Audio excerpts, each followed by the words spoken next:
berdua jajan begini. Ya kan? Kalau berdua imam itu imamnya depan dikit, satu kaki di belakangnya tepat atau bahkan jejer. Ini seperti ini. Ada orang ketika pengen makan ini mundur. Nah, artinya apa? Kalau ada orang ketiga lebih baik kita sekoyok nganti tekane Wonosari. Wong lanang saiki seneng larani. Ake waktu luwe abot karo mantanmu.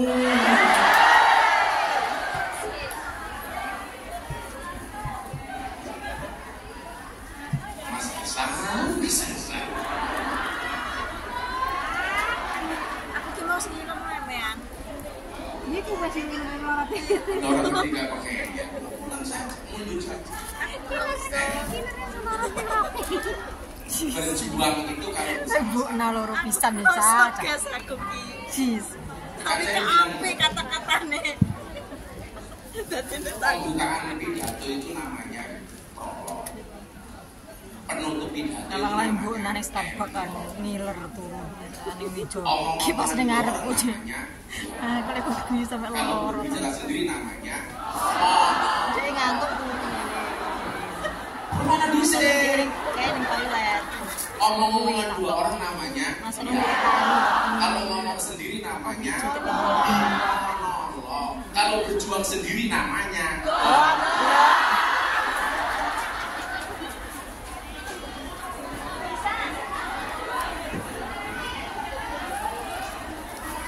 Apa cacokan bulan-bulan? Ngomong ini berjuang sendiri malah gagal. Memang benar cinta itu buta. Buktinya kamu tak pernah melihat perjuangan.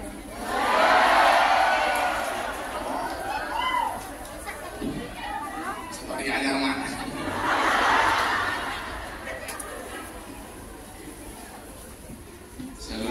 Kayak telah pengen manggung ada. Kode lo sebelah lo. Yo sampean rono mbak, sampean rono. Muslim itu saudara muslim yang lain. Karena saya mau bicara soal keamanan. Bagaimana kemudian orang itu melihat kita itu jangan sampai melihat kita itu takut. Siapakah yang melihat kita takut? Yang punya usaha.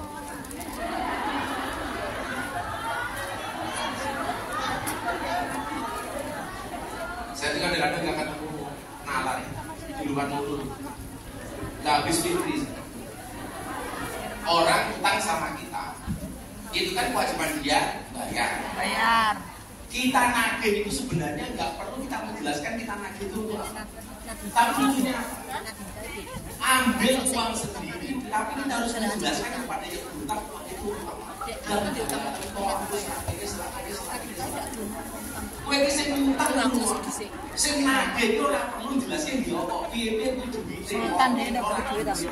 Ini betul duit. Sing utang kok mana sing repot sing duwe. Utang harus dibayar kok ganti HP. Ayo ngece. Oh iya. Nyindir. Jilbab piro?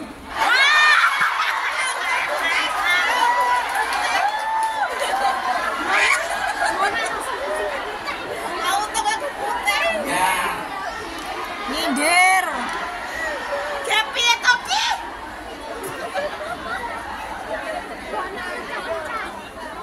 Teorinya gampang. Teorinya sih kalau dompetnya berat, kepalanya ringan. Kalau dompetnya ringan, kepalanya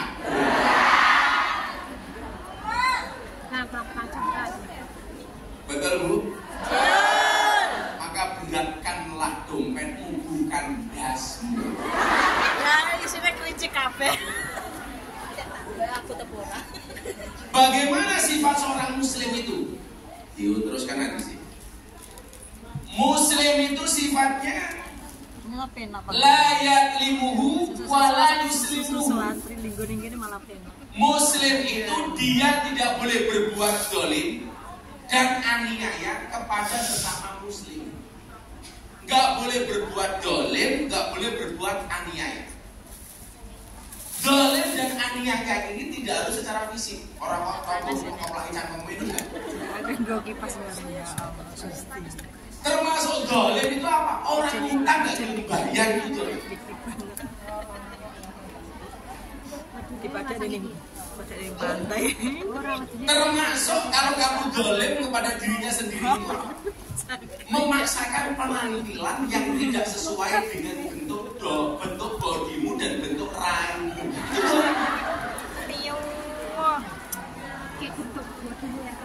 Rahimmu barang loh, Kak. Contoh begini, Bu Nuris cocok nganggo baju ungu. Kowe ora pantes nganggo baju ungu memaksa. Itu juga zalim kepada dirimu sendiri. Zalim. Awakmu luwemu tapi nganggo baju menetet kuwi zalim.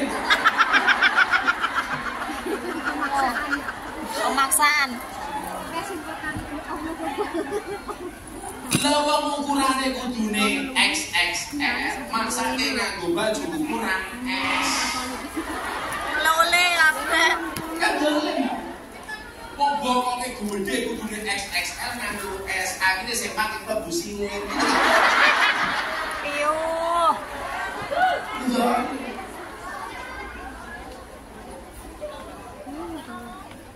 Nah, sampai ini masalah sebelum gosok saya pakai anda. Saya pakai anda ukurannya XXL. Saya gosok ukurannya S. Dipaksa dipakai. Begitu layu di masjid roh.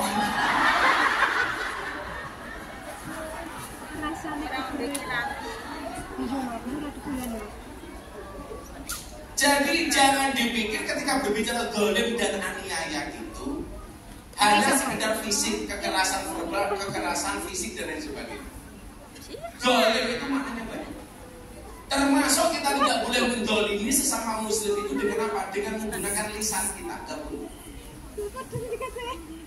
Hari ini mohon maaf, kalau kita keras zalim kepada orang lain dengan menggunakan kekerasan saya pikir jangan. Tapi paling banyak hari ini zalim dan aniaya yang menggunakan lisan. Lisan jari. Jadi jarimu jarimu yang berdosa dengan dirimu sendiri itu jauh lebih ringan dosanya dibandingkan jarimu berdosa dengan orang lain. Saya mulai mikir dosa nganggo dijilid dhewe iki kok.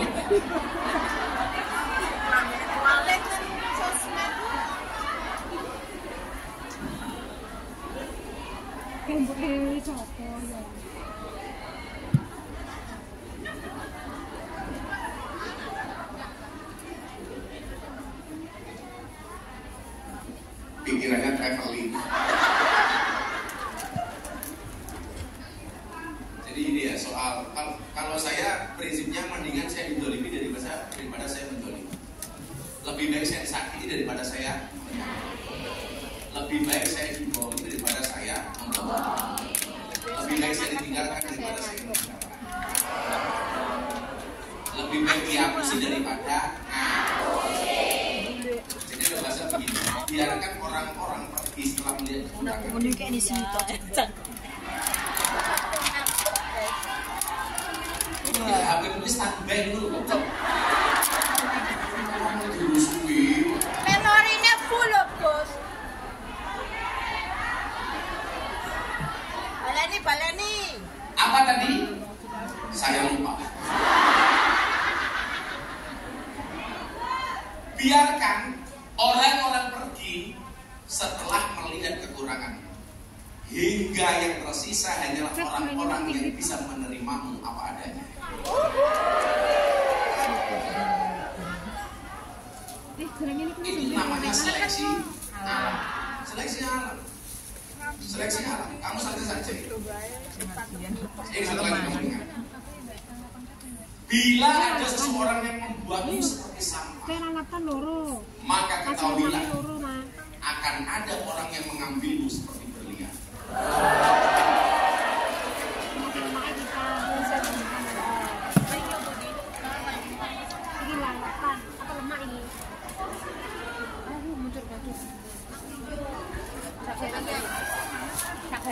Ya, ini nulis buyu kalau bukan.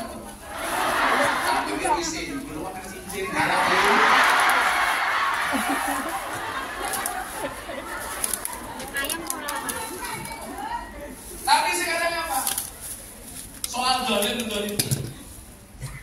Kalau kita lagi sering punya duit semuanya mendengar.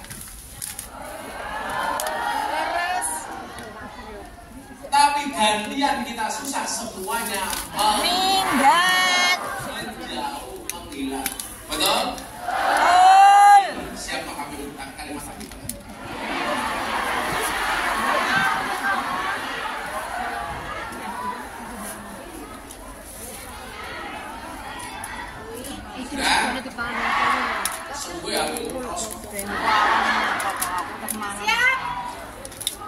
Jika manusia menghindar darimu dikala engkau sedang mendapatkan musibah, ketahuilah bahwa Allah sendirilah yang akan mengurus urusan. Amin. Betul. Kamu wis diurusi tanggomu apa diurusi Gusti Allah? Gusti Allah. Lan duwe masalah iki aja mau ngurusi dhewe. Kon ngurusi Gusti Allah. Lah mau ngurusi dhewe aku ya. Lah ngawake dhewe kok ngurusi urusane wong liya, ngurusi urusane awake dhewe kok ora iso. Mila jangan senang ngurusi urusan orang lain. Jangan suka mengurusi orang lain karena belum tentu orang itu mau urus.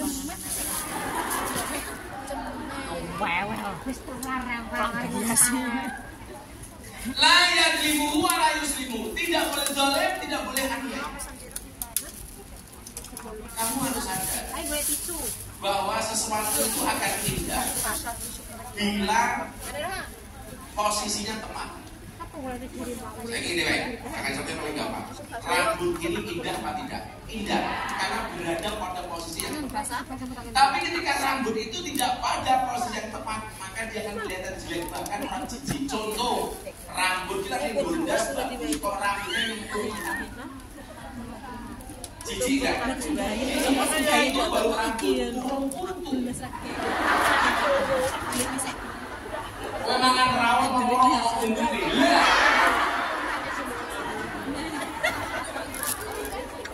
Kita makan rawon, ada rambutnya jijik, dah apa-apa, untung.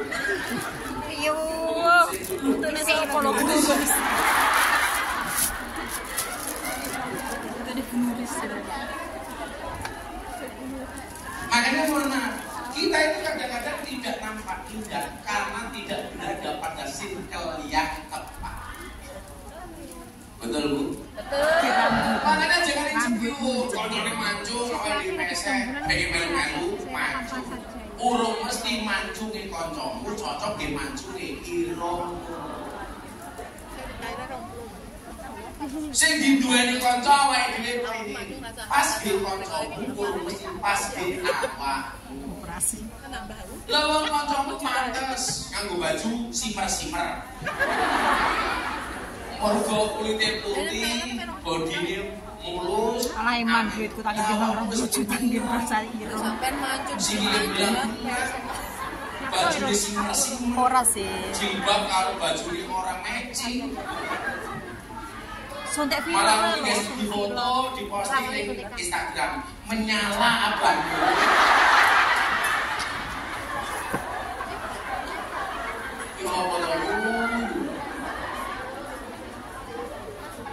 Makanya saya itu orang yang bisa diatur dengan penampilan. Aku mau baju saksa. Kalau Ustaz itu juga ini. Kadang-kadang lucu lagi. Ustaz orang kiai ngatur, kiai mau orang mantes. Lah begitu kiai kok ngatur, kiai goblok. Makanya ada bahasa begini. Saya kemarin baru baca di kitab Ibnu Athaillah As-Sakandari. Manusia yang paling goblok itu siapa? Kata Ibnu Athaillah. Siapa Habib? HP.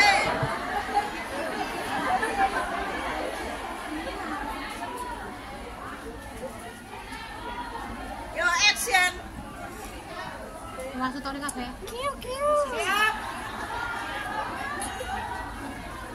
Bos, Di saat kamu sibuk mencari story, aku sibuk membuatkan story untukmu. Apa kata Ibnu Athaillah As-Sakandari? ini tadi berkaitan kita kok terlalu sibuk ngatur orang lain atau kita mengikuti perspektif orang lain. Ibnu Athaillah As-Sakandari mengatakan ini, ajhalun nas mantaro kayakina ma'indahu lidhonni ma'indan nas. Sebodoh-bodoh manusia adalah orang yang meninggalkan keyakinannya karena mengikuti sangkaan manusia lainnya. Sehingga apa? Tidak bisa menjadi diri sendiri. Ono ngomong A melu, ono ngomong B melu, B. Akhirnya mumet dewe. Tetap menjadi diri kita masing-masing. Ngopo punya duitku halal. Luwe api tanganku kasar, tapi rezekiku halal daripada tanganmu halus, tapi mendapatkan harta dengan cara modus.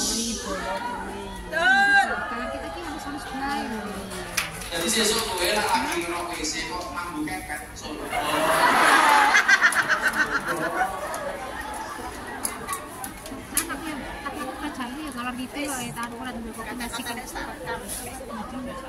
Kok sesuk kowe mulai bojomu protes, iki tak kok sak kok tangan kasar surga cok.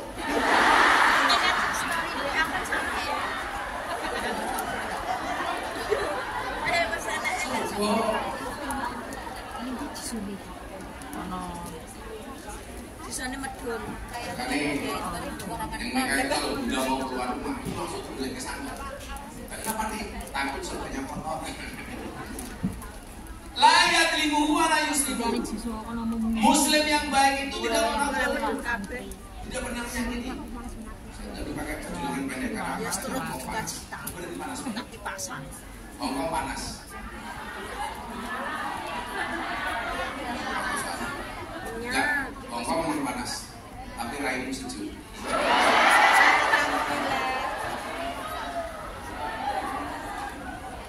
Lanjut ke hadis ini. Mangkana fi hajatin akhihi. Mangkana fi hajatin akhihi, kana Allahu fi hajati. Barang siapa yang membantu kebutuhan saudaranya, maka Allah akan memenuhi kebutuhan. Orang doan pisan. Kita boleh nggak mendoakan orang yang jelek? Ranggo tisu ning kono nek tisu. Kenapa tidak boleh? Karena doa umat ikan doa. Guna sampah. Doa umat ilik akhihi kan doa seseorang kepada orang lain itu seperti mendoakan dirinya sendiri. Tak doa ke ciloko itu balik yang ciloko awake. Tak doa ke sugih. Nah, sing sugih padha karo dongake awake dhewe sugih. Makanya saya ketemu orang laki-laki saya selalu bilang tak dongake rabi meneh kowe.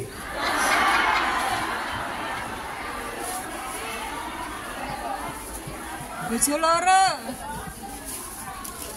Itu sama hal yang mendoakan diri saya sendiri. Kenapa Bu? Oh katanya rabi meneh. Kamu berharap ya? Saya nggak ada cerita lah. Bukan kalau saya takut sama istri, cuma istri lebih berat. Doae. Ya beda loh. Itulah. Dari mana datangnya kecewa? Dari dia yang kamu anggap istimewa. Ini saya bilang, kamu itu kalau senang sama orang biasa-biasa saja. Termasuk fenomena-fenomena medsos TikTok.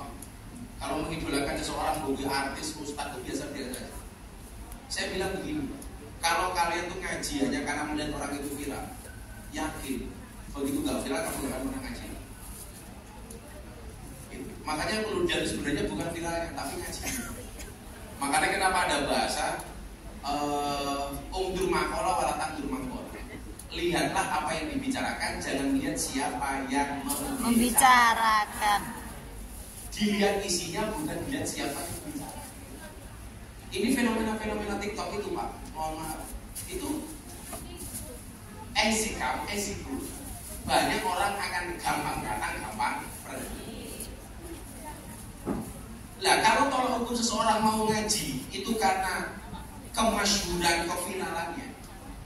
Di saat orang itu sudah nggak viral, nggak masuk, kamu pasti nggak mau ngaji. Jadi penyakit. Makanya kenapa kok saya itu lebih senang dengan kiai-kiai kampung? Karena mereka itu nggak butuh viral, yang penting manfaat. Betul Bu? Betul. Makanya saya kemarin bilang, kan jadi kan tahu kedekatan keluarga Ploso dengan saya dengan keluarga Ploso, dengan Gus Kausar dan kawan-kawan.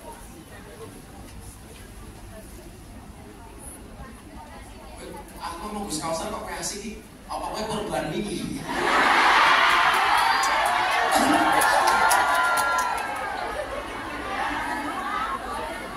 Ngaji kok anak korban gitu. Ini ngaji kok Idul Adha.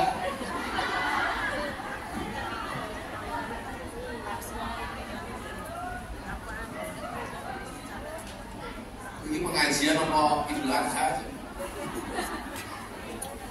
Enggak, saya bilang gini sama Gus Kausar. Gus, secara pribadi saya itu senang. Semakin banyak orang viral itu saya semakin senang. Secara pribadi umpamanya, tugas saya sebagai seorang mubalik itu semakin ringan. Karena tidak semua orang tertuju pada saya, gantian kepada yang lain. Maka saya senang. Cuman yang kemudian membuat saya sedih itu adalah resiko gampang datang, gampang viralnya cepat, hilangnya cepat. Padahal yang luar, kita itu kadang-kadang mau ngundang seseorang saja nunggu viral. Ya model-modelin lulus nunggu viral. Jadi pengen ngundangin nunggu viral di sini, lalu viral nunggu diundang. Dan dia tidak hanya salahnya Ustadz panitia dia sama. Jamaah ya salah berdua. Piye kabeh salah yang nulis tak mergo nuruti salah jamaah.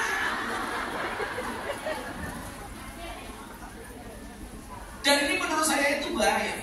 Nunggu seseorang, ngundang seseorang, nunggu viral, dan menjauhi seseorang ketika jatuhnya viral. Itu kan dolim banget. Betul nggak? Kowe iki ora mau betul-betul termasuk sih dari masalah iraimu gitu. Kok dilarang nulis ngundangke ustaz ratek terkenal ratek viral. Kuwi sapa kuwi? Lalu saya itu masih ingat nulis ini ngundang pertama salah coba-coba. Lah ini kalinya wis ngundangke coba-coba. Turu kalau bojoku di kamar cuwil. Nanti aku tiba sama asli.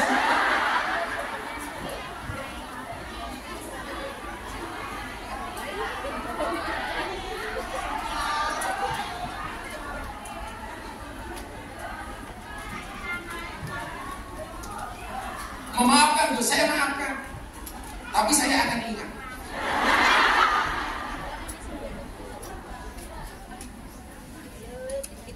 Manggana fi hajatin akhi, kata Allah fi hajatihi. Barang siapa membantu kebutuhan saudaranya, maka Allah akan memenuhi kebutuhannya.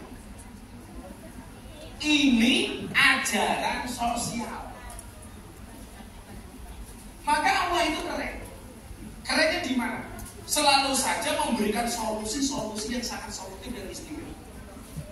Bahwa hidup itu tidak hanya persoalan pribadi, tapi menyangkut hak-haknya orang lain. Ramadan kemarin kan jadi kan Pak, saya diundang untuk ngisi buka puasa di Istana Negara. Semua menteri diundang, Presiden Pak Jokowi hadir, Presiden terpilih hadir. Pak Praktik bilang sama saya begini, Gus, kondisi istana kurang bagus. Kenapa Pak Menteri? Ini masih menunggu putusan MK. Jadi masih ada jaga jarak antara satu dengan yang lain. Kalau Gus kita berbicara tentang sosial, bagaimana kemudian kita tetap baik walaupun kita berbeda pendapat. Ini yang dibilang Pak Praktik saya. Oke Pak Menteri. Maka saya tidak los, saya tidak berani los karena kondisi istana soal kebatinan istana yang bagus.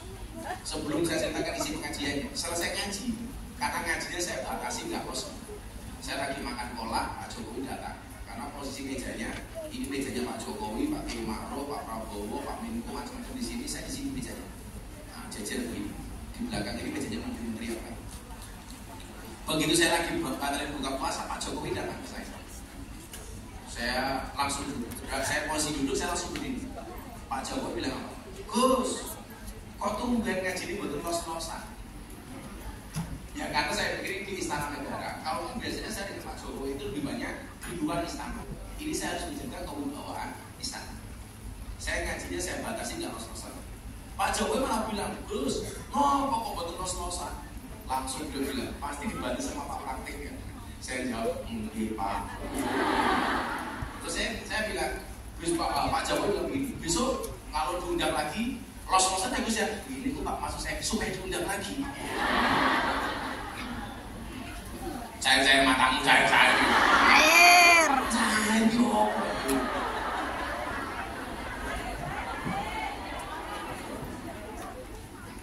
Makanya begini, sebelum saya ceritakan isi tadi, saya ingin memberikan motivasi kepada jenengan. Jadi setelah Ramadan kemarin, sawah, saya itu umroh.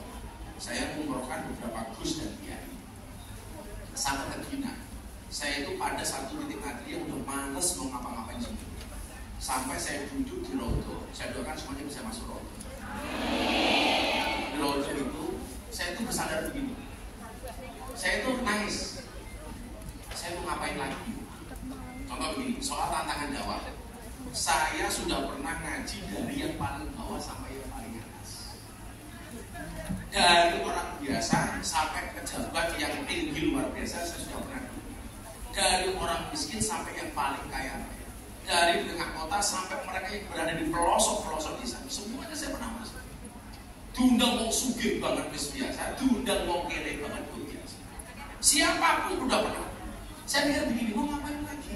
Hidup saya itu mau ngapain lagi? Saya apa? Sudah gak ada motivasi sama sekali. Ada tukang sapu Nabawi datang, saya panggil, tak kasih uang, masih orang Indonesia, orang Lombok, tak kasih uang. Saya bilang begini, Mas, tolong saya diantar ke perusahaan. Ngapain Gus? Saya pengen daftar jadi tukang sapu masjid kayak gini. Loh beneran? Saya bilang saya karena saya udah bingung ngapain lagi dengan saya. Saya merasa Gus ini nih. Makanya saya bilang sama saya, Gus, tapi jawabannya gak usah pakai pixel. Saya mencoba menata tangannya, mencari tantangan. Begitu saya mau daftar ke perusahaan ini, saya bilang, Pak, saya daftar. Saya nggak usah dibayar, bila perlu saya bayar. Saya nggak usah kasih fasilitas, saya tak tahu berapa sendiri. Nggak usah lama-lama. Izinkan saya menjadi tukang masjid, satu masjid Nabawi 2 bulan atau 3 bulan saja. Tapi saya ditempatkan di Rombok. Milih kok Rombok. Aku bisa menjadi sebuah kayak awak mungkin orang. Begitu, Gus, repot. Kenapa kok repot? Gus minta jadi tukang masjid, tukang sapu, masjid Nabawi. Orang sih kau karena Gus malah ganggu lihat. Benar, Indonesia foto. Kemarin lempar sama saya ketemu dengan rombongan satu kloter dari Madura, dari NTB, dari Kalimantan. Akhirnya setannya seneng, aku gak lempar-lempar. Soalnya main lempar setan diajak foto. Setannya seneng mengira. Dan baru itu kejadian setan diajak selfie. Lah Jamarot kan tempatnya setan. Malah fotonya backgroundnya Jamarot. Berani foto selfie karo setan. Hebat setan. Singkat cerita, saya ke Turki. Di Turki itu ada satu kota, di Bursa namanya, kota Bursa. Itu ada masjid Jami. Masjid Jami apa sih? Di situ diriwayatkan, disejarahkan ada tulisan wawu yang ditulis oleh Nabi Khidir alaihi salam. Nabi Khidir itu nabi yang ditakdir hidup selama-lamanya sampai hari kiamat. Jadi dia tidak mati. Akhirnya masjid di depan wawu itu saya sholat 2 rakaat.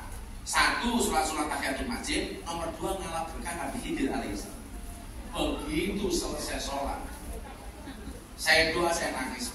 Saya mikir begini, Nabi itu mengatakan amal umati mabaina sitin wasab'in. umur umat itu antara 60 sampai 70 tahun. Umur 60 sampai 70 tahun saja problem hidup kita sebanyak ini. Gak apa Nabi Khidir sing ora mati. Kuwi mesti masalah yo luwe. Di situ kemudian saya kembali bangkit. Saya tidak boleh malas. Saya harus. Saya tidak boleh menyerah. Saya bayangin itu saja. Yang kita usianya 60 sampai 70 tahun saja. Problemnya kayak apa? Yang jenengan tinggal di Hongkong 21 tahun saja pun nggak terlalu masuk-masuk. Oh ya. Gak apa lah seumur hidup.